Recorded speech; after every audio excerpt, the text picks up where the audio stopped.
Welcome to another episode of Businesstalk podcast. I am Deepak, your host for today's episode. We are honored and privileged to welcome Dr. Rishikesha Krishnan, Professor of Strategy and former Director at the Indian Institute of Management, Bangalore, as our distinguished guest on today's podcast. Dr. Krishnan also serves as the Professor in charge of IIM Bangalore's new campus. Professor Krishnan specializes in strategy and innovation. He has served as a visiting scholar at the Center for the Advanced Study of India, University of Pennsylvania, and at the Indian School of Business, Hyderabad. Earlier, he held the Jamuna Raghavan Chair in Entrepreneurship at IIM Bangalore. Dr. Krishnan has written extensively on strategy and innovation with over 200 publications across referred journals, the popular presses, case studies, book chapters, and books. His work includes two influential books on innovation, From Jugaad to Systematic Innovation, The Challenges for India, and A Step to Innovation, Going from Jugaad to Excellence, co-authored with Vinay Dabolkar, published by HarperCollins. The latter received the Best Book Award from the Indian Society for Training and Development. Professor Rishikesha teaches a wide range of core and elective courses at IIM Bangalore, including corporate strategy, competition and strategy, business, government and society, international business, business and ethical values, and managerial communication. In this episode, Dr. Rishikesha Krishnan dwells into his pioneering research, innovation in and from India, the who, where, what, and when, offering deep insights into the evolving landscape of innovation in the Indian context. Let's not keep you waiting. Please join me in welcoming Dr. Rishikesha Krishnan to the podcast. Dr. Krishnan, thank you for graciously accepting our invitation. It's an honor and privilege to have you with us today. Yeah, thank you very much, Deepak. My pleasure. Professor, could you share how this research study evolved over time and what specifically inspired you to dwell into the Indian context of innovation? So, I've actually been studying the Indian context of innovation for quite a long time. This has an interesting history. When I was doing my fellow program in management at IIM Ahmedabad, long time ago, about 30 years back, I came across a book written by a very well known economist called Richard Nelson. And in that book, he had studied the national innovation systems of different countries in a comparative context. However, interestingly enough, that book did not have a chapter on India. So that really both puzzled and bothered me a bit to say, why does a book which is looking at innovation across the world, how is it that it doesn't have a chapter on India? So I was determined that one day I will write that chapter. So actually, the paper you're talking about is the recent one in a long sequence of efforts that I have made to both understand and document innovation in India. And the first effort was actually in 2003 when I presented a paper at the first Globalix conference in Rio. Then in 2010, I published the book which you already referred to, From Jugaad to Systematic Innovation. And then the paper which you just referred to, which was published some years back, that again takes a look at the whole scenario of innovation in India. So essentially, this was my interest in trying to understand why innovation in India is the way it is. Very inspiring. Professor, you note that many Indian organizations focus on frugal or jugaad innovations to meet affordability constraints. In your view, how sustainable is this approach for long-term competitiveness? Well, the fact remains that if you are looking at a mass consumer market in India, this is a market which has affordability constraints. So it is not surprising that Indian companies who are addressing consumers take cost into account as a very serious criterion. Having said that, one should also mention that while the traditional approach of Jugaad has its advantages, it also has its limitations. The advantage is that it really drives or rides on the creative improvisation which people are able to bring so that they can use limited resources and come up with interesting solutions to solve local problems. But it has a challenge as well, and the challenge is that sometimes it is not scalable, sometimes it is not robust. And you should keep in mind the fact that over the years, consumer expectations have changed. This word Jugaad actually refers to a vehicle which is driven in some parts of India, which is used on the farm to transport materials. It is a locally conjured up vehicle taken and put together from local parts available. And while this might have been a very useful vehicle at one time, the fact is that today no consumer, even in rural India, would like to use a truck like that. They would like to use a product which is better design, more streamlined, and so on. Excuse me. So, so I think the main constraint is that consumer expectations have evolved. And to my mind, the turning point for consumer expectations was the mobile handset. You might remember about 20 years ago, Nokia started introducing a whole range of low priced handsets to India. And though they were low in price, they were quite good in functionality. They were quite rugged, they were easy to use, they were intuitive. And people adopted these handsets, which just maybe cost a couple of thousand rupees, in quite a big way. To my mind, this was the first consumer product which convinced customers that just because the price is low, it doesn't mean that the product has to be shoddy or inelegant and so on. It can be perfectly functional and aesthetic. So that's why I think today the main limitation of Jugaad is, if Jugaad is used in the context of improvisation, it's fine, but it cannot be used as an excuse to cut corners or deliver lower quality. Professor, since most Indian firms innovate within rather than at the technological frontier, what would it take for more Indian companies to break through and become global technology leaders? Yeah, so as you know, Deepak, you have to go back a little in history. So when India became independent, we did not have industrial capacity in many areas because under British rule, the British had no incentive whatsoever to develop industrial capabilities in India. And we were just one small part of the British colonial machine. What that meant was that India was a source of raw materials, and these raw materials were then processed back in the home country, which is the UK, and finished products were sold all over the world. So when we became independent, our first challenge was to develop core industrial and manufacturing capabilities. And at that time, as you would remember, the government focused on industries like steel, machine tools, a little later fertilizers, petrochemicals, because these were seen as some of the basic products which were required by the Indian economy. Now, the challenge at that time was that India did not have the technology to set up these various industries. So, what did we do? We essentially tried to source that technology from outside India. And you would again remember that, for example, steel plants were set up in Bhilai, Rourkela, and many other places, largely with technology from Soviet Union or Eastern Europe.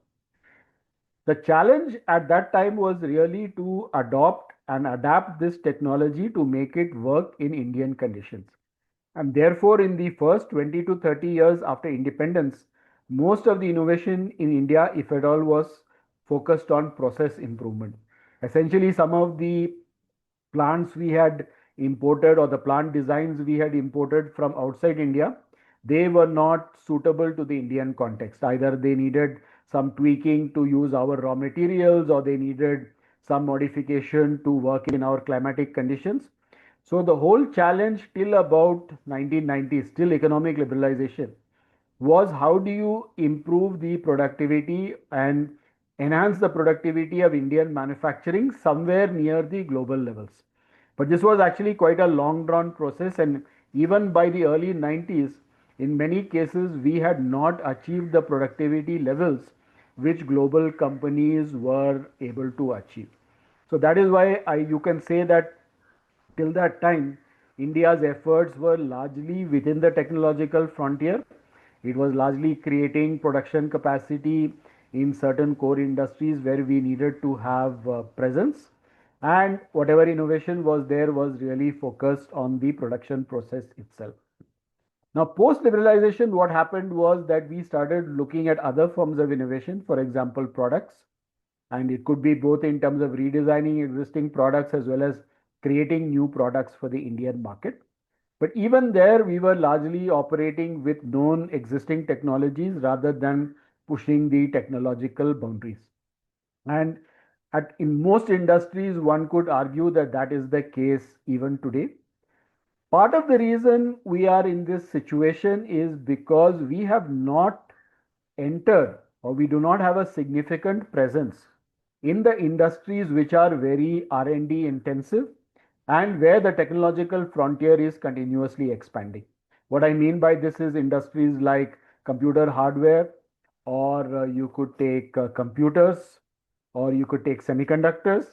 India is not significantly present in those industries, and those are the industries where the technological frontier is advancing fast, and to be competitive you have to be at the technological frontier. India's presence is largely industries like pharma, or of course IT services, where again, traditionally, even the services business, we are largely, or at least traditionally, we were largely writing software to meet the needs of customers outside India according to their specifications. So it meant that we didn't really have to do too much in terms of technological innovation.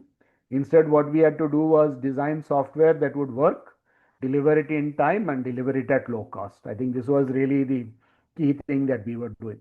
So what I'm trying to say in summary is that partly it's a result of the trajectory, partly it's a result of the industries in which we have a significant presence. But there is a third element, and that is also the fact that Indian companies, and this is quite well known, have not really been investing in R&D and in the kind of technological capabilities that would enable them to get anywhere near the frontier, even in the industries in which they are competing. You could take pharmaceuticals as a good example. While we are, of course, very well known for our capabilities in generic pharma, we have very limited presence in the innovative part of pharma, which is new drug development. And that's where new technology and new drug mechanisms and so on become extremely important, and our presence at that end is very limited. And though some companies have tried to get into new drug development, to a large extent, we have not been very successful. Dr. Krishnan, your research highlights that process and organizational innovations dominate in India, while product and supply chain innovations lag.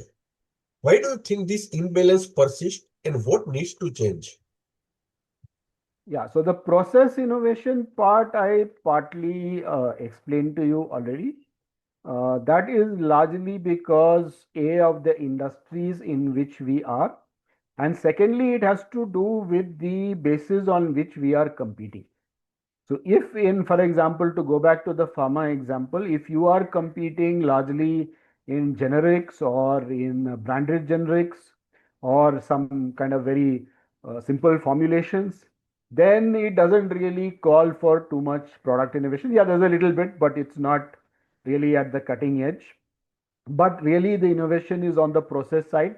And India has been very successful in this. We know the whole generic pharma industry was established by companies like then Ranbaxy, Dr. Reddy's Lab, Cipla, and others, basically on their understanding of how to produce patented drugs through an alternate process at a lower cost. So this essentially involved process innovation. And even otherwise, if you look in other industries, our main driver of competition has been, can you do it at lower cost? The moment you talk about lowering cost, once again, process innovation becomes the key. So I'm just summing up here by telling you that the focus on process innovation is very intimately linked to the choice of strategy which companies have made. Or you could look at it the other way, flip the argument and say, because our innovation capabilities are mainly in process, we are constrained to compete only in a particular way. Organizational innovation is the other thing you mentioned in your question. Organizational innovation has been most visible in the IT services industry. And in the IT services industry, we saw a lot of organizational innovation in the early years. This was essentially a very good way of getting the trust and buy-in of large clients. For example, the offshore development center model, which allowed companies to almost replicate the internal environment of the client and have a devoted set of engineers working on software solutions for the client.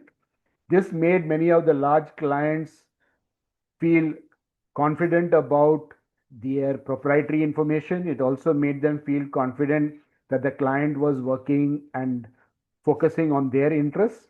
And this was a very simple organizational innovation which helped Indian software companies gain the confidence of their overseas clients and expand the size of their business.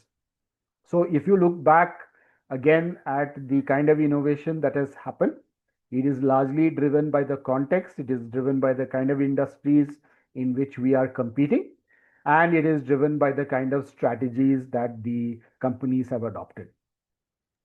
Professor, foreign MNCs contribute the majority of patents in India despite the weak IP enforcement regime. What explains their confidence and what lessons can Indian firms draw from their innovation strategies?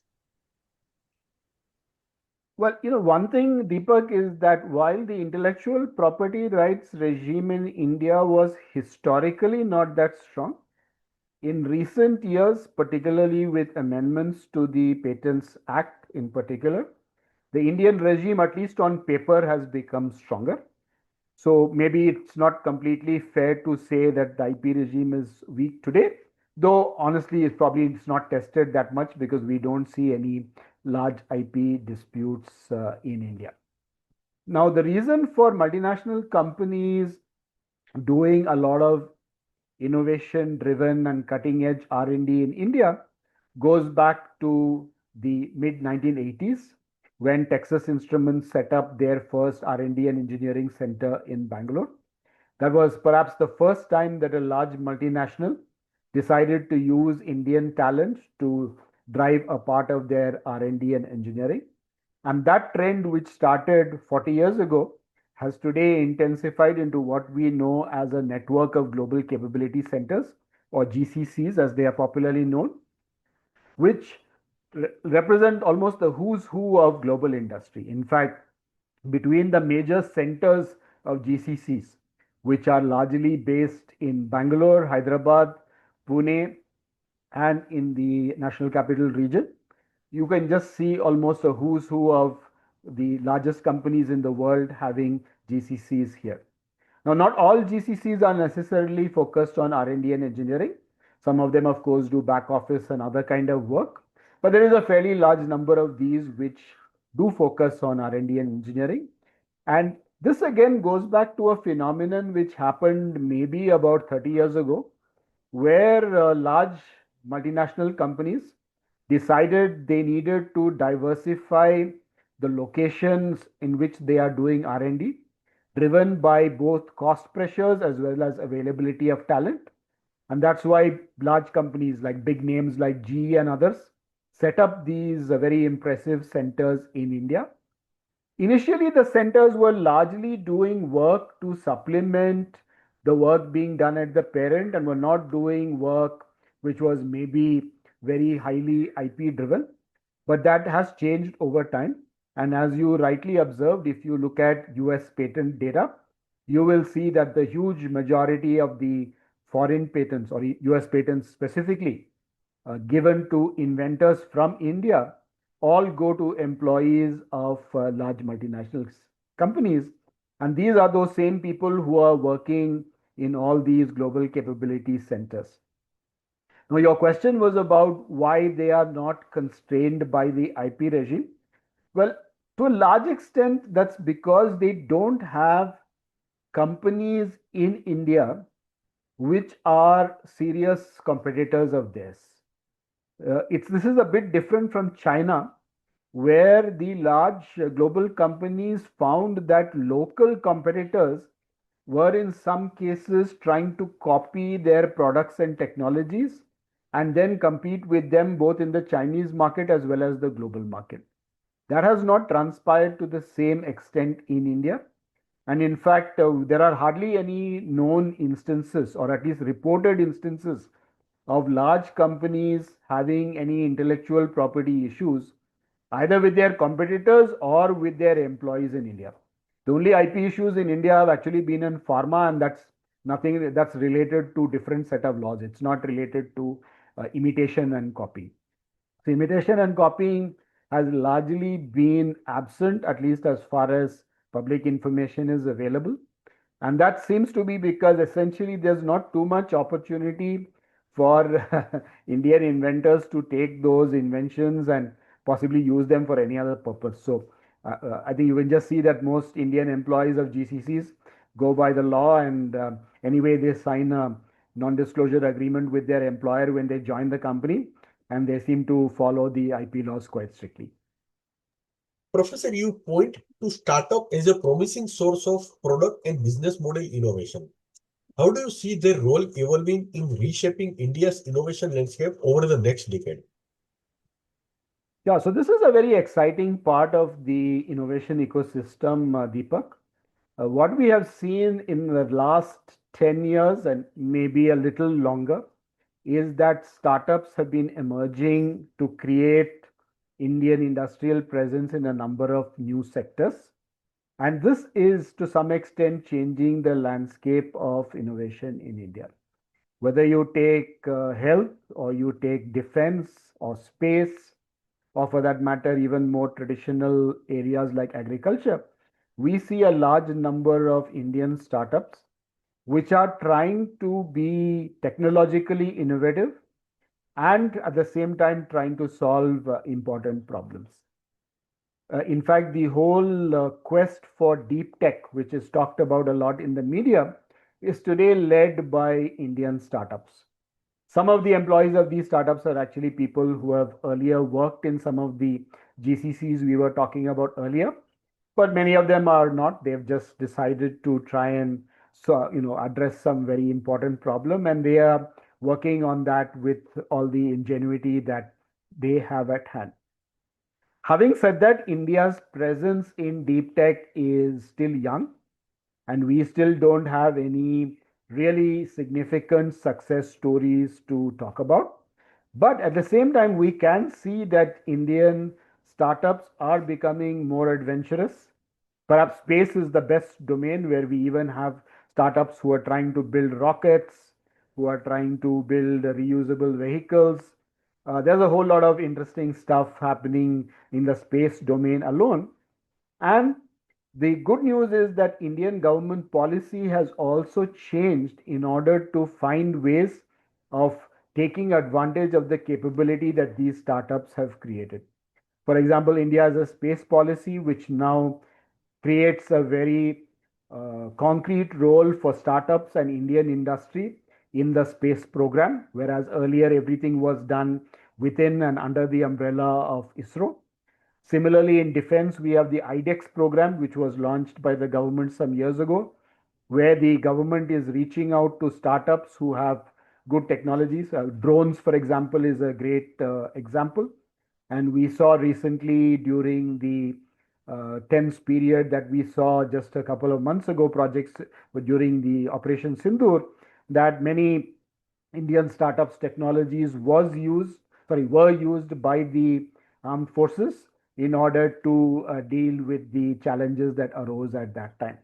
So this is certainly an exciting development of the last decade or so. Having said that, there is still a long way to go because in many areas we still don't have presence. Indian startups still have challenges for funding.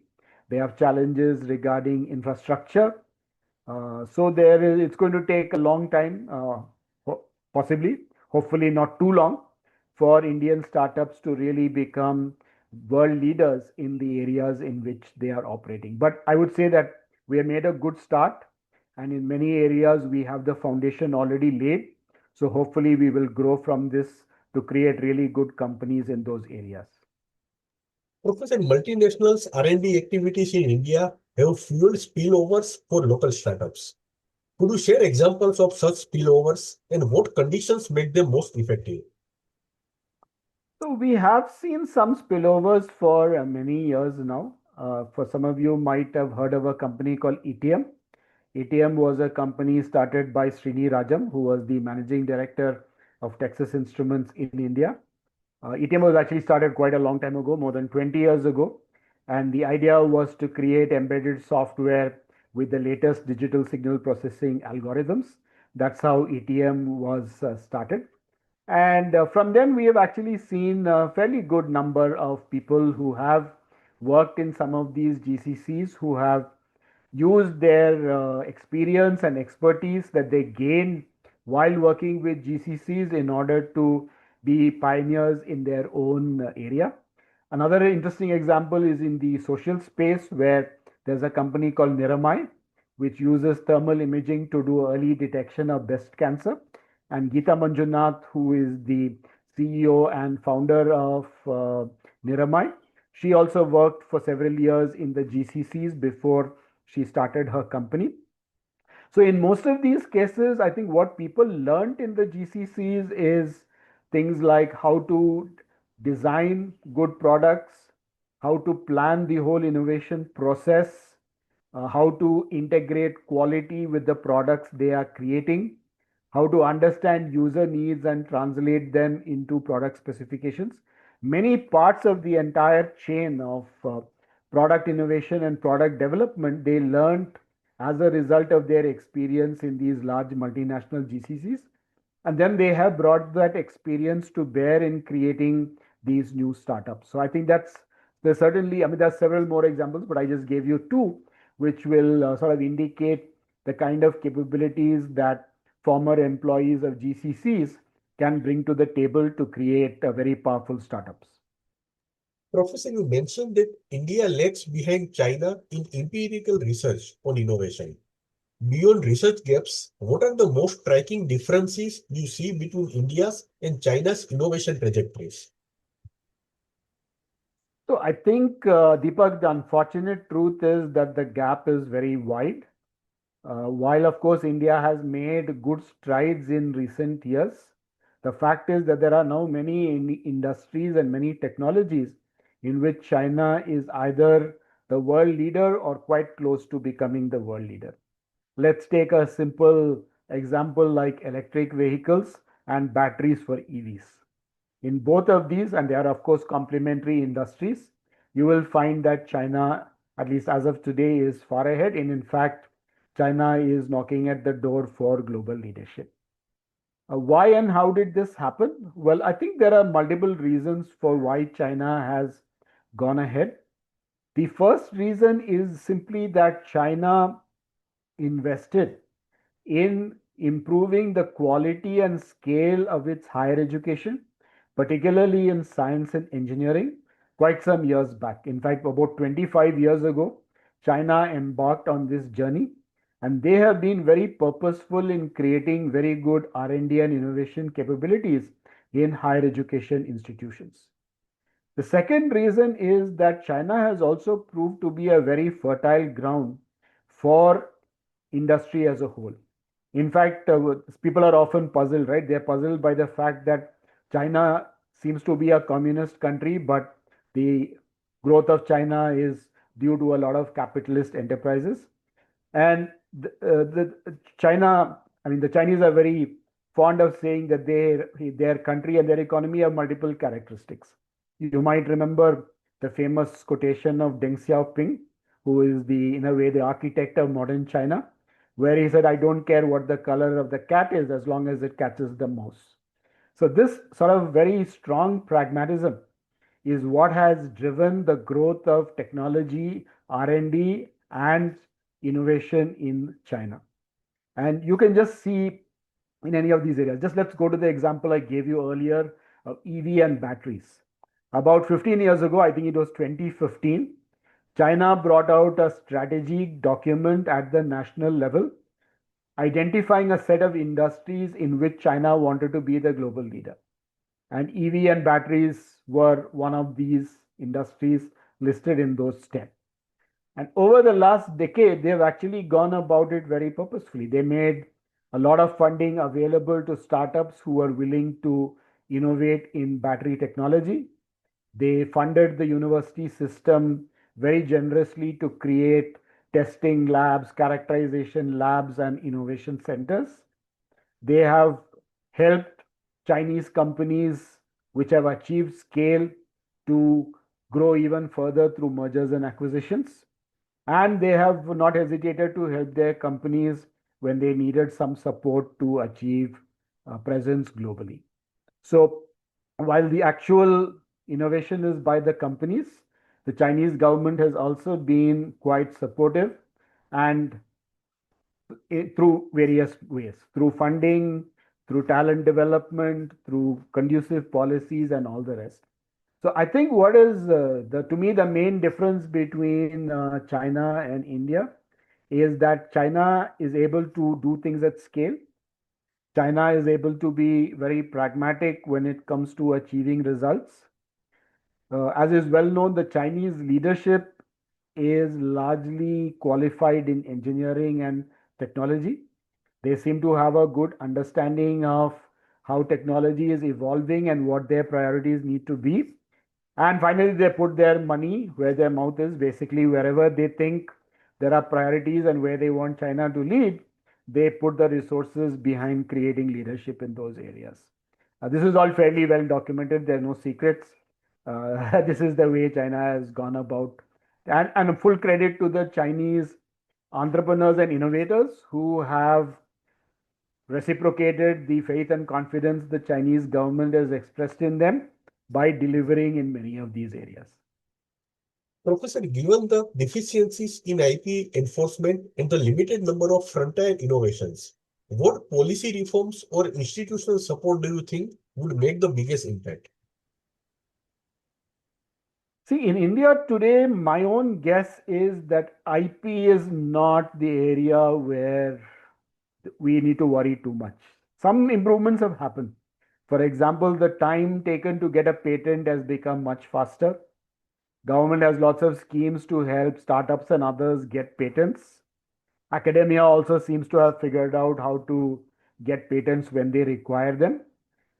Enforcement has not been tested too much because there are not too many IP cases, but there may be some limitations, of course. But I don't think IP is the reason that Indian technology is where it is today. So I don't think that's where the problem is. If you ask me, the bigger challenge is in the second part of what you alluded to just now, and that is what should we be doing to facilitate, support, and grow innovation and commercialization in a wide range of technologies. Now, the interesting thing is we have had several good experiments in India itself, which have been somewhat successful. Let me give you one example. The biotechnology area is one industry where India has a fairly good record of spawning startups. And all of this, or much of this, I should say, has happened under the umbrella of a program which is run by an organization called BIRAC under the Department of Biotechnology of the Ministry of Science and Technology. Now, BIRAC was created, if I remember right, somewhere around 2012. And over the last 12 to 13 years, BIRAC has enabled literally thousands of startups and other research groups and so on in biotech to work on coming up with a lot of innovations in the biotech sector. Of course, India has had to invest money, but the money invested has also not been a kind of money that we cannot afford. We have invested, and the outcomes have actually been quite good. The challenge we have seen there is more related to scaling up. In fact, I was part of a government committee which reviewed BIRAC a few years ago. And what we found is that there were lots of grants which had resulted in proof of concept and prototypes. But the number of prototypes and proofs of concept that had been scaled up to a commercial level was a very small proportion of those which had been created. And the reason for this was largely that the amount of funding involved at later stages was quite huge. And as you know, in areas like healthcare, the approval process before, for example, suppose you're making a new drug, the time it takes to get all the approvals and IP and everything itself is like 10 years' time. So, given the long duration involved, the kind of costs and the kind of staying power you require to take a product to market it's quite long, and it's quite onerous. So you have to literally have a lot of staying power. Having said that, I think there are good features of the BIRAC program which could be replicated in some of the other sectors. And we are beginning to see that happen now, including in some of the industries I mentioned to you earlier. For example, the IDEX program does something similar to what BIRAC achieved in biotechnology. IDEX gives grants to small companies to address some of the key defense needs that India has. They do a lot of contests, hackathons, challenges. They find various ways of bringing innovative ideas into the ecosystem. So, this is one important thing we need to replicate and scale up across different sectors rather than having just one BIRAC in biotechnology and one IDEX looking at the defense sector. We need to take the ideas of both of these programs that have worked and expand them to other sectors. The other part of the story, Deepak, is the whole question of scaling up. Now, as I just mentioned to you, even in biotech, what we have seen is there are a lot of ideas which have reached the prototype stage but have not gone beyond that. Luckily, the government has realized the importance of this. And in the last budget, the finance minister has announced a 20,000 crore fund to support research, technology, and innovation. And this fund is proposed to be deployed to enable companies to scale up technologies. The exact mechanics of how this will be done is still being worked out. But whatever discussions I have heard, it's about creating a whole fund of funds, which will then invest in other venture funds, which will then in turn support companies both to come up with ideas as well as to scale them up. This program luckily has the kind of resources committed to it which can make a difference. 20,000 crores is quite a good amount. So, if we can deploy this amount in an effective manner, we should be able to make some progress. The other dimension to this, Deepak, is on the talent side. Now, the fact of the matter is, we have, of course, very talented people in India, but we sometimes don't give them the opportunities to innovate and to really put their ideas into practice. It's quite ironical that the top CTOs and many of the top innovators in the US come from India, but we have not been able to tap into that same talent in our country itself. So, creating the right environment, both from the higher education system and then in the industrial organizations, to allow our really talented folks to put forth their ideas, build them into products, processes, services, etc., and then to scale up and deliver. That's really the need of the hour. What's also required, perhaps, are some changes in the education system. We have seen some of those already happening. For example, the Atal Tinkering Labs set up by the Atal Innovation Mission across the country have given kids in school an opportunity to experiment, try out new things. Hopefully, this whole spirit of experimentation will translate into innovation capabilities when these kids grow up, and we will see those expressed in a wide variety of contexts. And in addition to all of this, we also have the Atal Innovation Mission itself, which is, of course, supporting innovation in a wide variety of ways.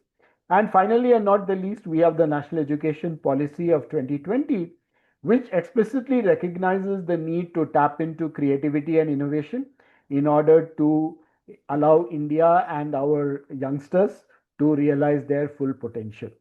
However, as you know, in a country of India's size and complexity, just policies are not enough. The challenge is often in taking these policies and making them work. And that is the job of all of us who are educators, policymakers, administrators, and so on, teachers, all of us, is to take advantage of the policy framework which the government has created and to really make it work in practice so that we can address some of the challenges we see before us. Professor, I would like to conclude this episode with one last question. Sure. What kind of research question or methodologies do you think scholars should prioritize to build a deeper understanding of innovation in India?